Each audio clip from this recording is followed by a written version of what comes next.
Olha aí, né, pessoal? Quem poderia imaginar que o Lula está falindo as empresas estatais no Brasil, né? Que coisa impressionante. E o governo Lula 3.0 já apresentou o maior rombo, né? O maior déficit das estatais brasileiras do século, meu amigo. De 2001 para cá, é o pior resultado.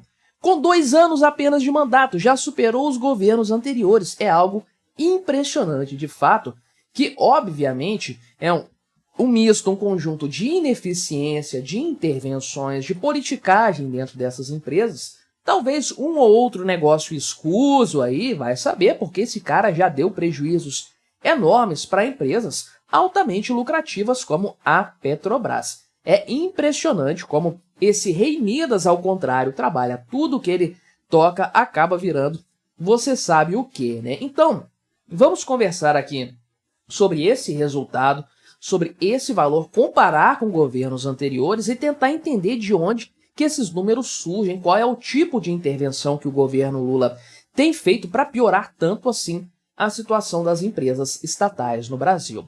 Mas antes, não se esqueça de se inscrever no meu canal se você ainda não for inscrito, e se você quiser colaborar financeiramente aqui com este meu trabalho, você pode se tornar membro patrocinador do meu canal com valores a partir de R$ 1,99 por mês. Não te custa tanto assim, mas me ajuda bastante. Pode ter certeza disso, né? Primeiro de tudo, estatal tem que acabar. Tem que vender o que dá para vender, tem que extinguir o que ninguém quer comprar, né?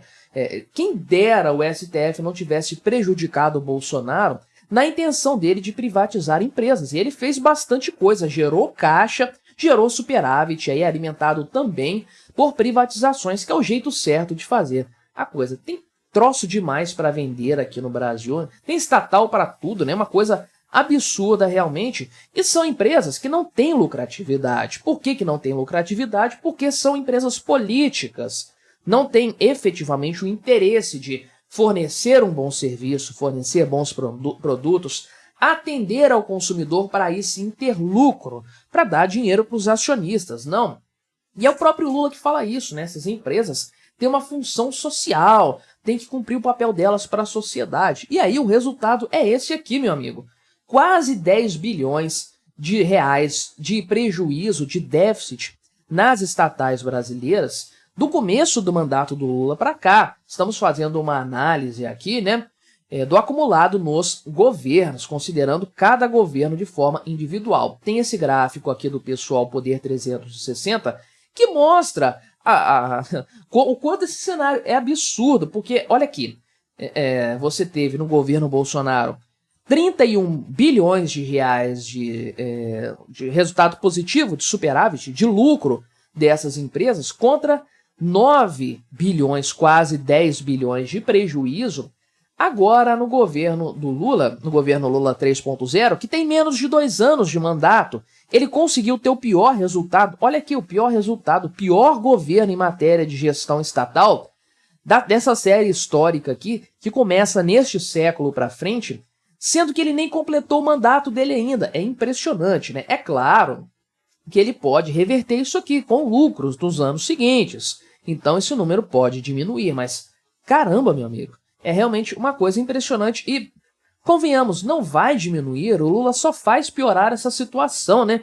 Porque o rombo aqui em 2023 era de 2,43 bilhões de reais, agora, de janeiro até agosto de 2024, já é 7 bilhões de reais. É claro que isso aqui vai continuar aumentando. A tendência é clara, a tendência é evidente. E falando em tendência, tá aqui, né? O governo Lula 1, aquele boom das commodities, né? Várias empresas bombando de ganhar dinheiro, todo mundo ganhando dinheiro no Brasil nessa época, a oportunidade de ouro do Brasil se tornar um país rico, que foi obviamente desperdiçada pelo Lula, né?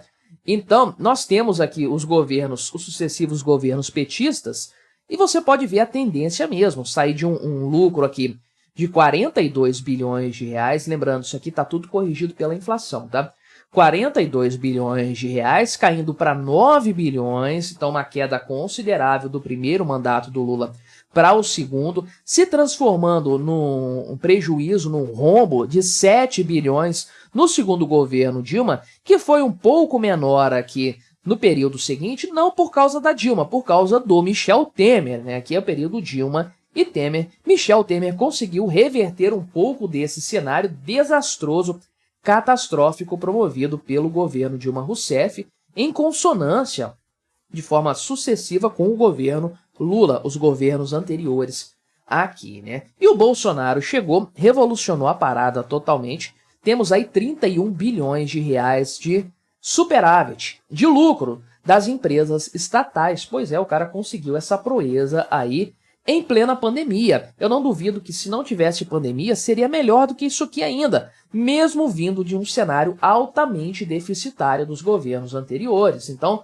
olha a situação, né? O Lula recebeu aqui, no primeiro mandato dele, um país arrumadinho do Fernando Henrique Cardoso. Já tinha sido privatizado muita coisa, né? Então o Brasil estava ali caminhando direitinho. Lula pegou a mamata naquela época, né? Estragou tudo, o PT destruiu tudo, arruinou tudo. E o que o Bolsonaro recebeu foi um país bagunçado. O Temer iniciou alguma coisa, mas faltava muito a ser feito. O cara foi lá, encarou a bronca, arrumou o país bonitinho, entregou com superávit primário para o Lula fazer essa desgraceira que ele está fazendo agora.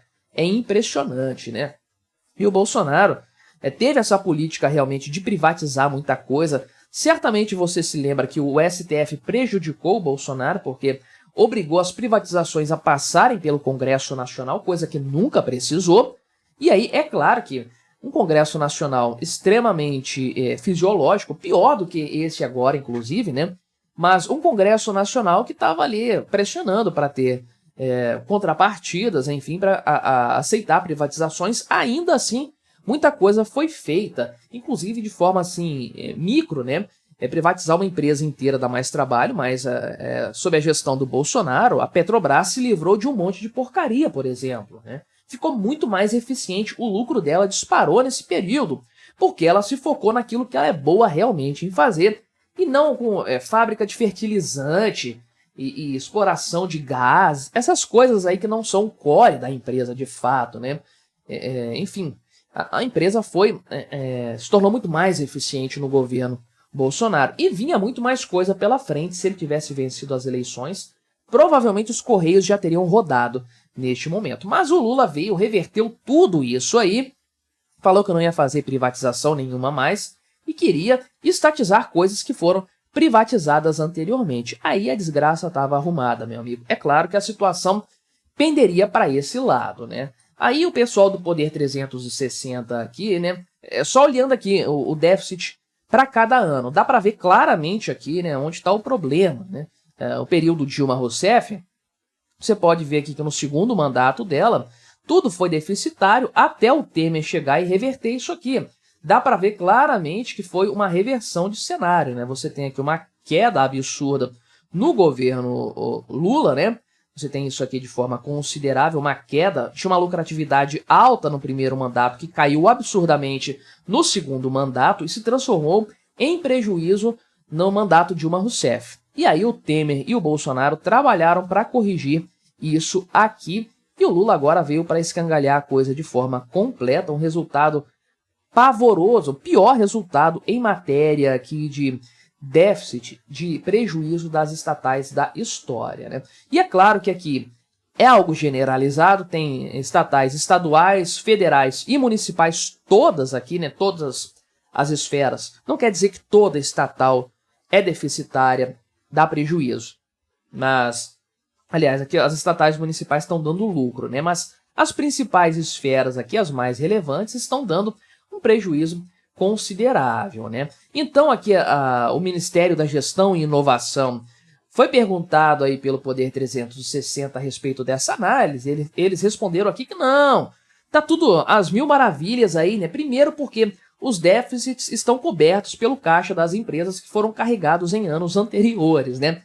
Ou seja, no governo Bolsonaro, no governo Michel Temer. Então quem está salvando a pele dessas empresas, elas não quebraram, né?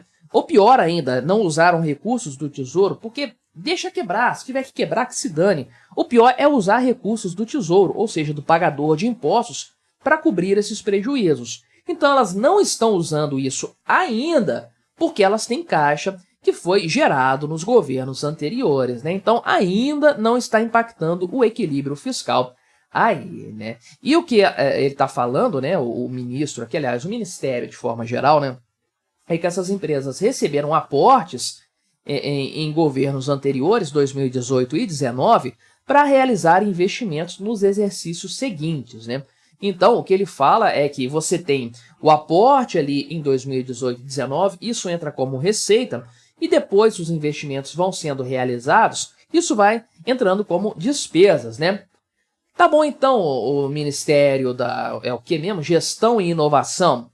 Beleza, mas olha só, o aporte foi em 2018 e 2019 para realizar investimento nos exercícios seguintes. Então foi 20, 21, 22, 3 anos já de realização desses investimentos, 3 anos com resultado positivo. Por que que o Lula entrou o mandato dele e as estatais começaram a ter prejuízo? Isso não explica os prejuízos das estatais. O que explica realmente, de fato, é a ingerência do governo Lula, interferindo nessas empresas por politicagem para colocar gente do interesse dele ali. Os casos são múltiplos, a gente vê isso o tempo todo, e é claro que a eficiência cai, e você tem interferências como na Petrobras, para fazer a empresa ter prejuízos para baixar o preço dos combustíveis e evitar um pico inflacionário, né?